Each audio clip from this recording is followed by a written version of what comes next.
వాస్తవానికి క్షుద్ర పూజల్ని నమ్మినా ఆచరించినా అవి ఉన్నాయి అని చెప్పి ప్రచారం చేసినా అది నేరం.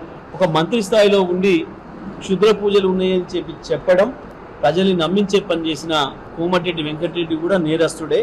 ఆయన పైన చట్టరీత్యా చర్యలు తీసుకోవాలి. ఆయన మంత్రివర్గంలో ఉండే అర్హత కూడా లేదు. ఇటువంటి క్షుద్ర పూజల్ని నమ్మే వాళ్ళు, ప్రచారం చేసేవాళ్ళు, ప్రజల్లో అపోహలు కల్పించే వాళ్లకు తప్పకుండా వీళ్ళు ఉండాల్సింది జైల్లో తప్ప మంత్రివర్గంలో కాదు. ఆయన ఉండాల్సింది జైల్లో తప్ప మంత్రివర్గంలో కాదు. మీ ఇంట్లో కూడా ఆచరించడానికి లేదు క్షుద్ర పూజల్ని, ఎవరింట్లో వాళ్ళు కూడా ఆచరించడానికి వీలు లేదు.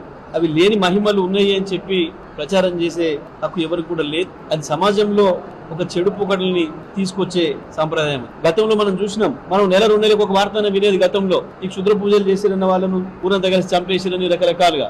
మరి కోమటిరెడ్డి వెంకటరెడ్డి కూడా ఇవాళ అటువంటి జరిగినాయి అని తెలిస్తే మంత్రిగా అదేందో బయట పెట్టడం నీ బాధ్యత.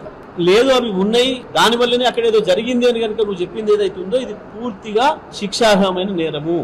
కాబట్టి నేను వెంటనే డిమాండ్ చేస్తా ఉన్నా ముఖ్యమంత్రిని, కోమటిరెడ్డి వెంకటరెడ్డి తన వ్యాఖ్యల్ని ఉపసంహరించుకుంటాడా, ఎటువంటివి లేవు, పూజలు ఉండవు అని చెప్పి చెప్తాడా, లేదా మంత్రివర్గం నుంచి తీసేస్తారా ముఖ్యమంత్రి నిర్ణయించుకోవాలి.